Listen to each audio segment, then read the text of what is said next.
It's great to stay up late. Good morning to you and you and you and you and you and you and you. Have you noticed I haven't sung that song for a very long time because Mark hates it? Don't you? Because you hate cheerfulness in the morning. It depresses you. I find you insufferable. I find you absolutely insufferably optimistic and upbeat. But it's good because it means that you energise me at the point that we do coffee moaning, which is always great. Good morning, everyone. Before coffee moaning, he's a miserable bastard. Well, I just feel like I've got my head down. I'm just trying to get all the bits and bobs in the right place. Oh my God, that was so mansplaining. I literally want to be sick. No, all the bits. I'm just I doing just like stuff. to get all the bits and bobs Yeah, in. So I'm just doing the serious work while you're being jolly. The boring work. Oh, The heavy boring. work. No, the shifting the technical work. Oh. Yeah. I can feel a little bit of Ken going those on at the IG moment. stories don't come from nowhere all over the bloody coffee moaning, So it's just getting them right, making sure we're asking the right poll question. I get the polls wrong. It's not that I'm not jolly. I'm just getting the nuts and bolts of everything done. No, some mornings I struggle. You were mansplaining. Yeah, there, all right. Okay, who cares? And God, very I'm much a man. the vibe of Barbie and Ken. Hope you saw our review last night. It went up at 1 minute past 12. We were very proud of ourselves. we were ready for our community here. You were going to hear, because literally there was a global ban on it till after midnight last night. Yeah. And we said, so we under great pressure, because we were madly busy yesterday, we got that done in the afternoon. So it was uploaded for you at 1 minute past midnight. So who watched it? None of you fuckers. No, loads of them did, I'm joking. I think you said who watched Barbie. No one can. It's not out. You. Because again, you weren't listening. Because you're not. Your pronouns and nouns are shit. You've always said this. This is so bad. So you'll say, Kay and Jane were sitting there, and she said, and we all have to go, who said? And because you've already cut to Kay. You know that it's Kay talking. You go, so I was sitting with Kay and Jane, and she said, da-da-da, and we go, who?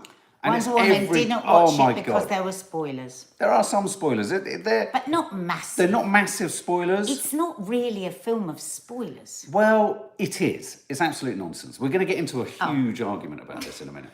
We give a huge warning at the biggest spoiler, which is essentially the end of the film. The last line. And the last line of the film and the end of the film is a part of the film that a lot of people who've seen the previews say could divide people. Didn't you? But it could divide people. And so we say at that point, stop now, stop now, stop now. So that's right at the end of the review. So you can come out at the end. But if you're wanting I always say with any film, if you're wanting the complete surprise as to, well, what actually happens to Barbie, absolutely. Then don't watch it. Any review is a spoiler. Yeah, essentially. By saying anything. I love going into films not knowing anything about them. I love it. Well, I did that with a film recently called Reality. It was such a sensational experience because it just transformed I feel for you really, but because of your job. No, I love it. I love it. No, with the movie. But people always used to say, no, but I just want to know exactly what you're going to say, that you have to know all of it inside out for reviews and all that kind of stuff. But for me, I'm one of those people always used to say, surely studying film and knowing about filmmaking ruins film. No, it makes it even more enjoyable. No, I totally get that and post the film, but I think the fact that you always have to know anything, and like, he's lovely, because if we go to the theatre, which hardly ever happens anymore,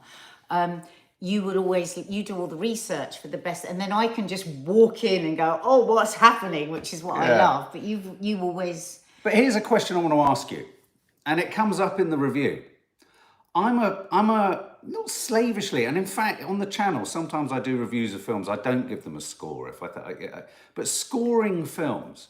Do you guys find it useful when film reviewers give, say, how many stars out of 5 or a score out of 10? We do them on the Popcorn Junkies on our movie side of the channel. We do them out of 100, but Nadia steadfastly refuses to, and I think I understand why you refuse to. Oh, well, that's very decent. But you never, ever have taken the time to even wonder why people do. No, I know why people do. Why? Why do they? Because it helps them decide. But it doesn't help me. It doesn't help me. Because Laura Right. Williams particularly looks for the scores. Yeah, so you see, when I suppose if you're looking for Oh, thank stars you, Tralala. above, Score out of 10 because I trust your opinion. so like a stars above something, it's going to give you a quick in. Oh God, 10 stars. Let's have a look. Oh, 1 star. Is this going to be shit? But and I get that and I understand that. But personally, when I'm reviewing a film, and it always comes at the end of the film, and you will suddenly say, "Okay, so what out of 10?" I just can't bring it all together, all the different things. I feel the weight of responsibility to put it into numbers, because it's like my numbers would not mean anything compared to your numbers, and because I don't understand numbers anyway, and because numbers don't mean anything to me, I can't number things. Well, you see, I mean, it's interesting. It's an interesting debate because if you think about it, Rotten Tomatoes, which is now the kind of gold standard, isn't it? I mean, films, when they're released, like Guardians of the Galaxy, this film, they will promote the fact that they are trending with the highest Rotten Tomatoes score. And everyone gets very excited. It's a huge marketing detail. It's crucially important for the filmmakers. Do you know, I only found out fairly recently, because it said Rotten Tomatoes, for years I thought, oh God, 90% Rotten Tomatoes. I thought it was shit. Yeah, it's if you're you don't want to be a green tomato. But a rotten tomato? Oh, excuse me. What is wrong with the world? What does rotten... 90%, this is a good... 90% rotten. Now tell me. I know what you mean. It does. It's kind of... And it was so... upside down and back to front. It was so embarrassing. Because when I found out that it didn't mean that the film was 90% rotten, it was one of Maddie's friends, young friends. So it was quite a while ago, and they were asking to see something. I looked at someone, oh God, it's got 91% Rotten Tomatoes. And it was her friend Evie, super brain, went, I'm sorry, but that actually means that it's good. And I was like, yeah, it's just like, what you don't want, I was so what you don't want is a green tomato. It's interesting. MeTube says you prefer how the Financial Times does a review, which is without score. The thing for me is... Thank you, MeTube. Yeah. MeTube's standing up for me. Yeah. And MeTube's very clever. That's why I've just said what MeTube said, because it's a really important point. But you see, for me, you can have... That's why I like a really detailed and, fun and engaging review from a number of perspectives. And I think for those who like a rating of some form and like to park it in some kind of threshold of, oh God, they must really think it's good. I think for some people the score works, which is why I do both. But you're right, MeTube. Sometimes I'll do a review. I can't think. Sometimes they're the more sort of art housey films. It doesn't feel right sometimes to give a score on some films. I don't know why. Bloody hell, you backpedaled. No. But there are some. If I'm not sat with anyone and I'm just kind of, and it's kind of like either you're interested in it or you're not. It's not really about that. But I think for like when I saw The Flash, I gave it like 100 because it was a good film for what it was in terms of a superhero film. And I think sometimes, people get confused because, like you said, well, if you give 70 to one film, what else have you given 70? It doesn't mean it's not the same sort of 70. Well, that's no, you don't care, but I want to know, well, if you're giving 70 there, what else have you given 72? And it's so reductive when you've sat there and you've like, effused and emoted all the things that you felt and all the moments that you loved. And you reduce then you go, it to a number. 9 out of 10. What is it? What? And you sat there all full of yourself, started off mansplaining. No, I did. Yes, you did. A minute. You sit there resolutely at the end of every going. I think you essentially say everyone's a fucking twat. We had to cut absolute out. Twat if you end up using a number. Right. You're somehow reductive. This is not fair because I respect that you need numbers, right? No, you don't respect that I don't want to do numbers. I do respect that. You're the one who has a gimlet eye and you go, yeah, I don't understand why I don't do it. I don't do it. No. I don't do it. That's how you say it. I don't do it. Are you going to let me speak? If I have to. You were trying to force me to give a number yesterday. There was no forcible behaviour in that review. Force you? You had to cut the bits out. No, I didn't cut anything out. I didn't cut anything out. It went out fully fledged. You were saying, come on, then give a number. I didn't cut that out. Go and check it out. I'm saying I was reacting to your... I was... It's not nice for a podcast. People. I was reacting to your totally dismissive attitude to any other way. Right, can I Put your anyone fingers here down. that likes a number, I am not dismissive of it. What you were dismissive of was that I didn't want to give a number. No, I wasn't. Look at what's Why the were review. you trying to I force wasn't. me? I laughed. Check the review. It's probably more interesting than the review now. And I didn't cut a single bit out of it because I felt so solid. Well, I hope you didn't put that in. About the. But what in? You going, go, give us a number, and me going, I don't want to. It was funny. Because the way you say it is, I don't want to. Mark, You you're were like a really booming. Okay, It's not nice for the people on podcast. If you don't give the film a number, I'm going to pull this in your hair. If you do that, I'm leaving and I'm not coming back. Put it down. I'm going to get the fucking fly swat then. You don't know where the fly swat is. I do. If you had to give it a number, what would you give it? Oh my God, I'm going to brain you. Just give us a number, Nat. Higher or lower, says Countess Scully. Don't you start getting involved. Come on. If you'd like her to give you a number, because look, why are you an exception? Why are you talking in such a staccato, soprano voice? Why are you an exception to so many publications, bar Me Too, possibly the Financial Times, which is the only one that doesn't? Never thought, but you didn't think you'd be in alignment with the Financial Times. To this. Why are you That's different so to weird everyone? when they're all about numbers. That's strange. Tell us why you're so different. This is what is annoying me. You keep trying to make out that I, in some way, think of myself as the grand elite. I just don't like putting numbers on it. Write numbers. Just write the word numbers if you'd like her to give a number for Barbie, because of course this could decide whether you go and see it. Okay. Marks out of 10 for your chimichanga yesterday that I made you. I'd probably for all chimichangas that you've made. Well, you'll have to give me the numbers, all of them, so I know where I stand within those numbers. Everyone's asking for numbers. They're all saying numbers. Okay, get him to tell you a number for the dinner last night. For my chimichanga, I would give that 87. Okay, so the last chimichanga that I made you before that, how much would you give that? Yeah, because you can't remember the feelings, you can't remember the emotions. I can remember films. People want number for Michelle Hofstein, number please. I'm not giving a number. Oh, Joe Green saying if I give you a number, it will not be truthful. James Campton, numbers, but I don't know whether I want to see it or not. Barbie, I don't know if you meant numbers. But then I could give you 5 out of 5. Then you're going to be stumped, aren't you? See, 5 out of 5 I think doesn't allow for enough. What do you think of this, Michi? The percentage that you brought in to Popcorn Junkies, I'm going to tell you it now. 100 out of 100%. It's the Rotten Tomatoes percentage. We used to do out of 10. It's the same Rotten Tomatoes percentage. Percentages. I've never been good with percentages. Out of 100 gives you more nuance, whereas just out of 5, sometimes you see reviews put 3.5 stars. The nuance. What nuance? In a number? Nuance in number. Oh, Mark, the pitch is driving me mad now. You are so annoying. Christos, can you wade in on this, please? What do you think? Are you a numbers man, or are you a sort of impressionistic Financial Times Me Tube feet up in the bath, getting the pink paper wet? If you are a numbers person, that's fantastic. You won't want to come to me for my numbers because I don't know what I'm fucking talking about. I'm not saying. What's 7 times 9? Don't like 7 numbers. 7 times 9. 56. Is that right? No. 72? No. It's one of them. It's something like that.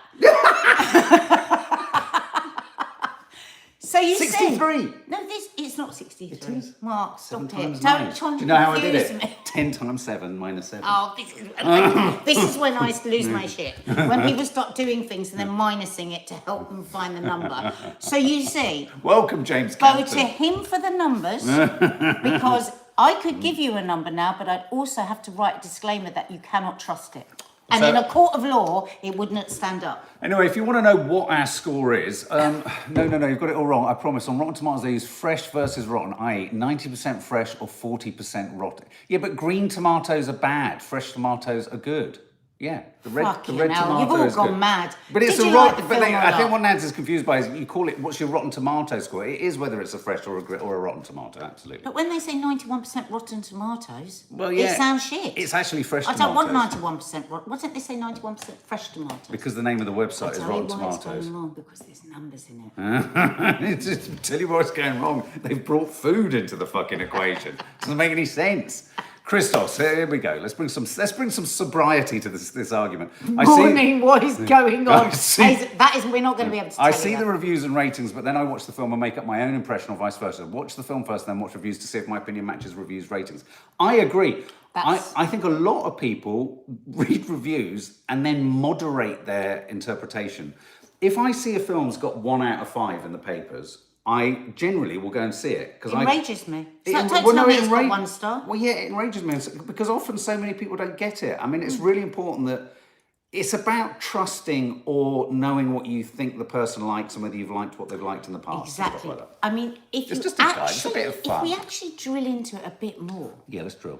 giving a number is very presumptuous. It's because incredibly you're saying, insulting. I can tell you right now that it's a 1. No, for me, yeah. Right? It's a 1 star.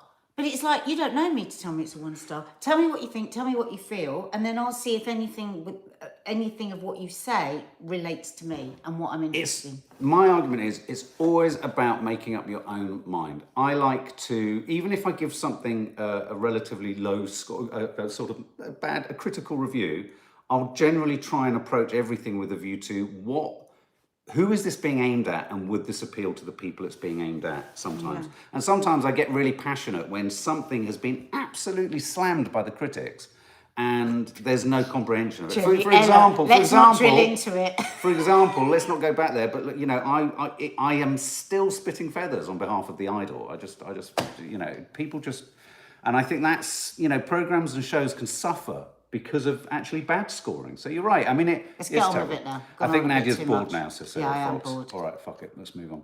Gigi, how'd you say it? Gigi Hadid. Gigi Hadid. She's half Lebanese. Is she? All right. She's been arrested in the Cayman Islands after being found in possession of cannabis with her friend. They arrived on a private jet. They had cannabis and they had, I love this, they had apparatus to use the said cannabis. I presume that's either a pipe or a bong of some form. She was traveling with marijuana purchased legally in New York with a medical license. So she was charged. She could have, apparently, I mean, I was reading somewhere, she could have faced all sorts of time in prison and 20 months. Really? So, yeah, I mean, it can come with quite a serious... Do you remember when Paul McCartney was put in prison for weed? Oh, look, the same charge can carry a 3-year prison sentence, hard labour, and for some, 7 years and a £20,000 fine according to Cayman Islands law. But you said, when I told you about this story, you said, Jesus, her mum's going to be angry. So this is almond mother, isn't it? So remember a few weeks ago... Oh, she's half Palestinian, says Manar El-Kazinda. Oh, I thought her father was Lebanese. They always say Lebanese on Housewives of Beverly Hills. Maybe they don't recognise Palestine. Maybe that's why they say it. So, do you remember a while back we were talking about Almond Mummy? Keeps going viral on TikTok, doesn't it? Because their mum is a real momager, Bella and Gigi Hadid. A momager, manager mum. Oh. She's not their manager, but you see her all the way through when they're growing up on... Momager, that's what they're called. No, just thought you'd slurred your word. Beverly Hills and Almond Mum. There's a whole thing on TikTok about because Gigi rings her and she says, I'm hungry, and she goes, eat an almond but chew it for a very long time. And wow. And my favourite one, when she gave Gigi her birthday cake, Gigi's like this, and she said, oh, and she went, you're not going to eat it. And she went, Mommy, I want some, and she took a bit and she went, no, Gigi, no. It's like it's her birthday cake. So all I thought when I saw this story was, oh my God. Because of course, she has a baby, she's a supermodel now, but I bet you she's still going to be told off by her mum. Don't you reckon? And then that got me thinking about the things that you've got when you got found. I mean, I can remember when my mum found fags in my bedroom drawer, and I stood there with her in my room holding the fags and me saying they weren't mine and I didn't know how they got there. Because I was so scared. Yeah, Clodagh says Gigi is rebelling now against all of that. Yeah, so you think? so it was a packet of fags for you. It's funny you should say that because with my mother, Mum, I know you won't mind me saying this, pretty much done everything. When she visited me once at university, and she left, and then she was saying she was going to come back again. My flatmate said, "Is your mum going to come back? We could inject heroin with her again or something like." I mean, not that we hadn't, but she was so sort of. A joke. Yeah, but the sense of my mum was she did anything. She did anything, and she was a sensory woman. So your rebellion when you were younger was actually to be a bit well behaved. My rebellion was to certainly in study, terms to of be relationships and all those studious kind and of well things. behaved Yeah, and all that. But then the moment I do vividly remember my really disappointing my mum, which is weird, isn't it? And it's embedded in me. Was the moment when me and Izzy's mum were at my mum's flat. It was summer, one of the summer recesses from college, and we'd had a night of drink, and my mum came back from somewhere. She'd been away somewhere, and there was she found a huge pile of cigarettes in the bin. Oh. She would not have lost her shit about drugs, alcohol, anything. She lost her shit big time. In fact, Mum, it was the one time where you really were mummy. And I think it was because of the asthma and it was pneumonia. And she just was so furious that I'd smoked. Wow. That I smoked. Wow. And it was it was a real, I remember the real first moment. night I met your mum, we drank and smoked about 40 fags. Do you remember us rolling around the We were quay in blind Bristol drunk. on the floor? Yeah, and smoking everyone was fags. just So all come on, give us your stories of when you got caught out. Somebody there was saying that Gigi has Gigi has Hashimoto's disease. So maybe that's why it's medical. Oh, what's Hashimoto's disease? Lee, I've got a note of your cousin Sarah. Hashimoto. Is that the? Oh God, I'm trying to think what that is. Does anyone know what Hashimoto's disease is? I can't look it up at the moment. Have you read "I'm Glad My Mum Died"? No. By Jeanette McCurdy. It's an amazing story about a child starring her controlling mother. Oh, I You'd love that, those Lucy stories. Heaney. Thank you for Yeah, that. thank Make you. a note of that. Yeah. I'm glad my mum. Do check out Nadia's. If you're a member of the sorry, I just wanted to say quickly. Cole Spruce. That Thyroid, actor. stop saying Thyroid. That's right. Yeah, that's probably why she didn't go to prison because she can actually. I mean, I didn't know that was for treating it, but Right. Yeah, there was a medical aspect to it. Just as a codicil to that whole conversation about reviews and everything like that, I just wanted to say, whilst we were kind of jibbing and jabbing and laughing at each other, if you're a part of the members area, please go and check out Nadia's latest book review. Because the one thing I will say is you always throw yourself under the bus about, I don't know why, about you I think are one of the most 360-degree, all-encompassing, most authentic reviewer and responder to film, art, books, theatre I've ever come across in the entire academic everything. Really? You have the most... bloody hell. Well, no, yeah. It doesn't necessarily mean I agree with everything you think, but you Or can't... that you're not going to try and make me just give it And a I number. still want a fucking number. but I have to say, when you get a review, it's really processed in a very intense and thorough fashion. Yeah. Fucking hell, I'll have to go and watch it. So I got a bit Tom Sandoval there. I didn't mean to get a bit side eye on that. Maybe it's because I suppose I always think, well, I don't. Check I out left, book review. I suppose it's because I left school very early, so I don't think.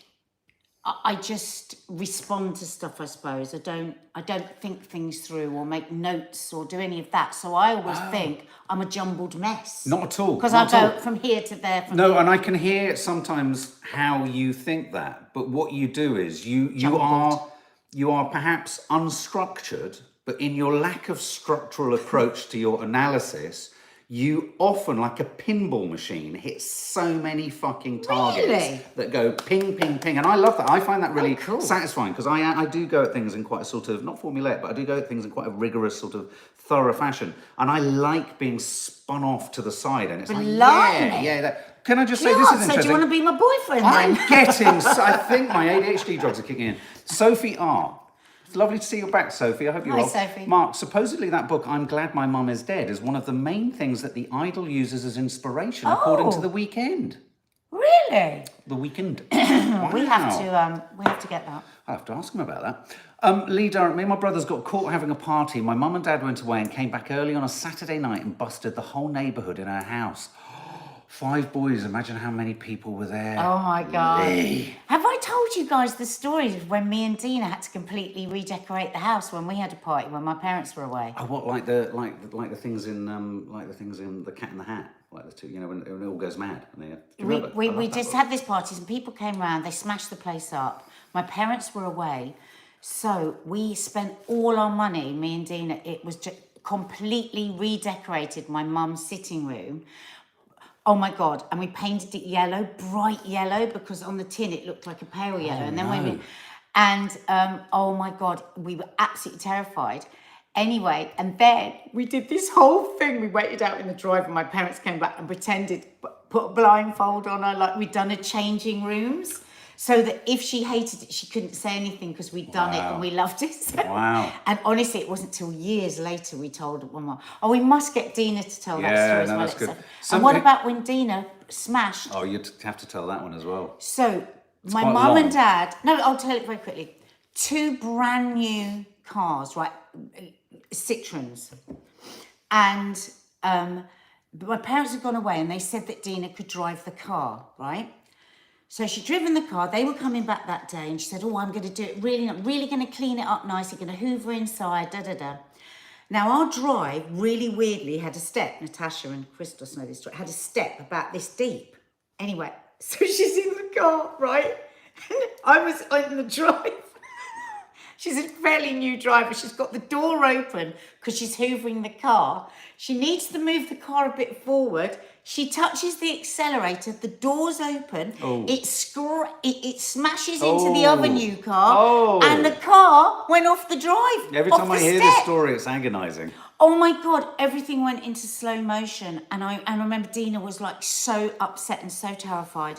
So I said to her, you go in the house and I'll wait out on the street for mum and dad because we didn't want them to come in and see the both cars. Wow. And the car was hanging off the thing. So I pulled up the cab, before they pulled up to the drive. And I was like, Mum, Dad, we're really, really sorry. Something dreadful. She didn't mean it. Something dreadful's happened to the car. And do you know what they both said? Because, of course, I didn't realise I'd never been a parent. They thought something had happened to Dina. So they were relieved. And they went, what happened? I said, Dina was hoovering the car. She smashed them both. And they went, my dad went, and nobody's hurt. And I said, no. And he went, thank God. Always suggest infer worst news. Well, yes. I didn't do any of that Maliciously, consciously, but it was just the worst feeling ever. Let's just share some of yours. Me too. I got caught driving the family car, went round the block, but we parked on the street. And by the time I got back round, someone had taken the space. Oh no. That's bad. Oh, that's a great one. Ellie Denning, always remember getting back early from a holiday, and my older sister had the house full of drunk sixth formers. House was rammed. Oh, Minky Moo, my dad found a condom in my school blazer pocket. Oh, no. Someone had planted it there. The worst one would potentially be your parents finding you having sex. That would just be horrendous. I got caught going into a friend's house when we were visiting another neighbour. They were so boring, was grounded for a month. We had this funny thing happen at Loose Women last year. It was a new makeup artist. She was absolutely lovely. And she came into the makeup room just going, oh my God. Oh my God. And we were like, what? And she just was ashen. She went, I can't believe what I've just done. She needed her dad to look for something. Oh no. And she asked him to go to her drawer. I can't remember what it was he was looking for. And then she remembered. Found more than he was hoping for. Wow, she had a vibrator in there. Her dad. She was just, we were all so mortified. We just kept cringing and cringing and cringing. We kept going over and over. I said, is there any way? She goes, no, it's definitely in. And what it did was he do? her Say first anything? day at the job. Did you say anything? Did you No, he didn't say anything. Follow-up? He didn't say No, a classy anything. dad will have pretended he thought it was some kind of the two of them will hair now know. massager. Then two of them will now know forever. I can think of something. Yeah, but he will. What dads do, which is quite sweet, and if you see something, and this was many years ago, if you see something that perhaps you shouldn't have seen, there are little trapdoors and emergency processes that happen in a dad's head. There are little emergency buttons that are fired that immediately find incredibly ludicrous but strangely viable alternative explanations for things technically that you can think, yeah, no, that's absolutely what that was, and you can dismiss it. I think he'll have done that. It's a kind of, it's a fail-safe.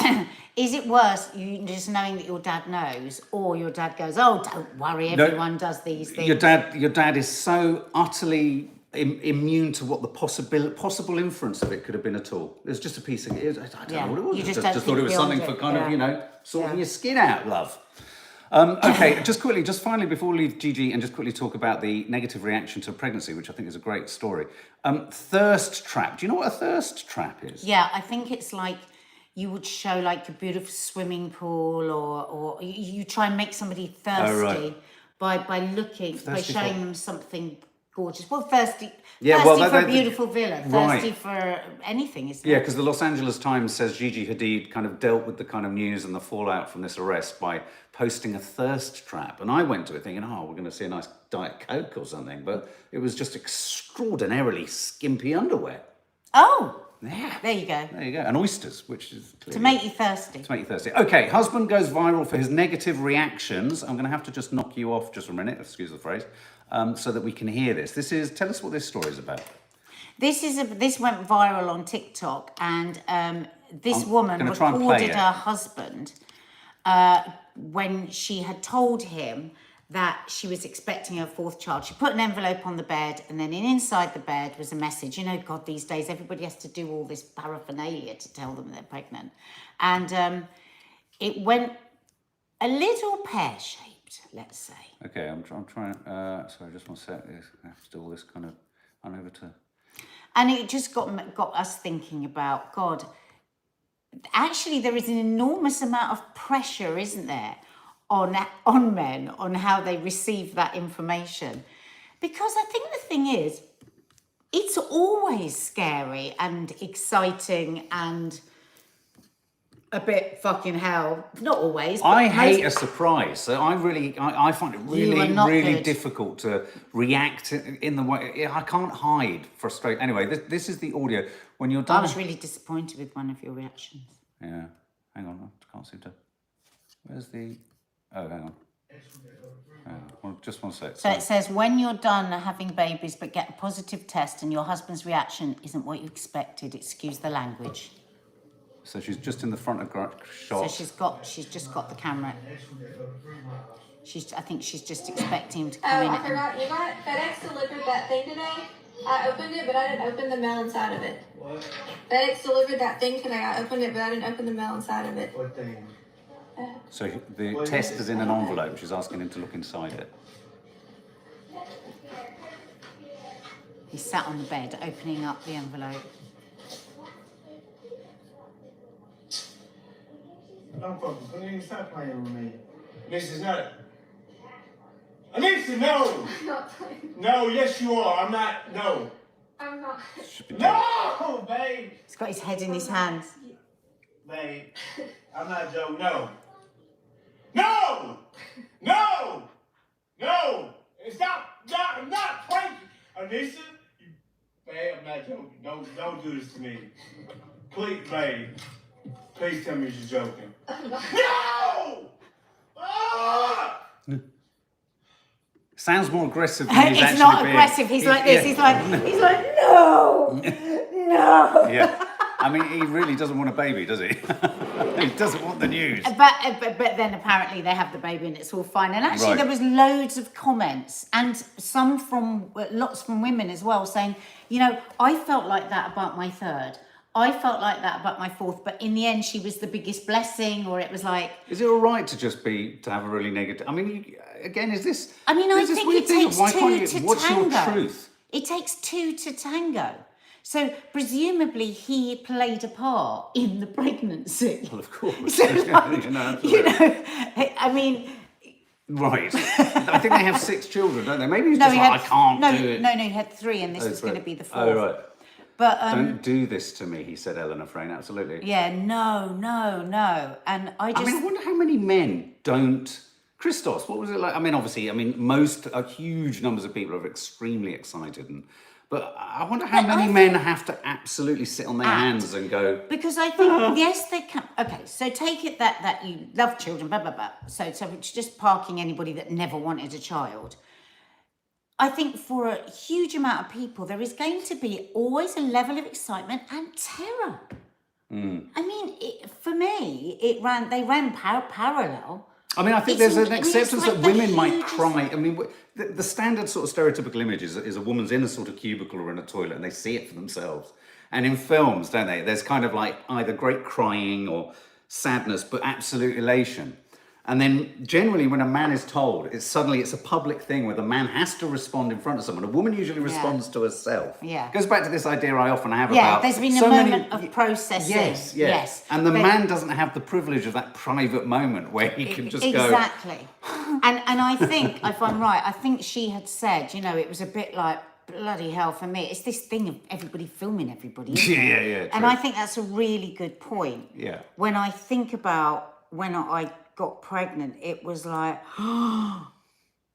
so excited, but at the same time, total terror, processing, and then telling you. And I think the very first time I got pregnant, we were together. We found out together, didn't we? And we were both so excited. Very sadly, I had a miscarriage. Yeah. And then there was, twice more that I had miscarriages. And I remember one time I rang you at work.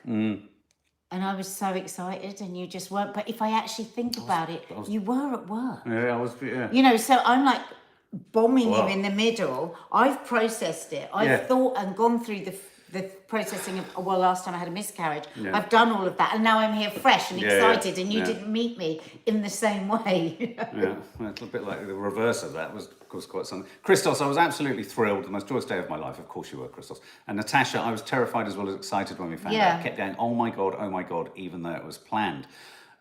Gemma Carpenter, apparently my mum cried for 3 weeks when she found out she was having me at 40. I was very loved. I think it's really important that you allow that because I wonder whether, postnatal depression, and I do genuinely believe depression kicks in for, obviously not on the same scale, but a depression of sorts can kick in for dads. Because it's that sort of idea that this has to be everything, and then anything that isn't everything is like, oh God. I think it's a really important point. And the thing is that maybe that begins right at that point when all eyes are on you as a man. Now, what do you think? Deliver. You're on Deliver you're what on I stage. need right now. You're being judged as a dad from the moment you're told, and the pressure. And if you're not allowed, if you're allowed to express the honesty of your feelings at that point, then maybe you can avoid sort of later sort of mental health issues. I've never really thought about it before. Yeah, it's a good one. Anyway, we better wrap up. We've got loads to do. I just want to say a welcome to James Compton to the members area. Please check out Nadia's book review. Also check out the one before. And Nanny Di does a brilliant book review pretty much almost every other week that we don't read. I'd like to sing happy birthday to Lee Dorrant's cousin Sarah. Aww. Happy birthday to you. Happy birthday to you. Happy birthday, dear Sarah. Happy birthday to you. And another birthday to Simone Turley. Simone. Happy birthday to you. Happy birthday to you. Happy birthday, dear Simone. Happy birthday to you. James Campton, sorry, it's Campton, not Compton, sorry. And if you wouldn't mind, after this is uploaded, we need the announcement of who won the vouchers is going to be happening from the Curly Cooks. Yeah. That'll be happening after this. We'll be posting it where? We'll be posting across all social media platforms. Yeah. But it will be based on answers from here. So if you're not on Instagram, there will be a notice somewhere here, both on the community tab for members and non-members. Last time it took us weeks to find the person who'd won. So, do keep your eye out if you did answer that question. Absolutely. And the other thing I want you to do after this is uploaded, please give us your score out of 100 or 10 or 5, or just don't give us a review. Don't give us a score at all. Be like Nads. Bye. Bye.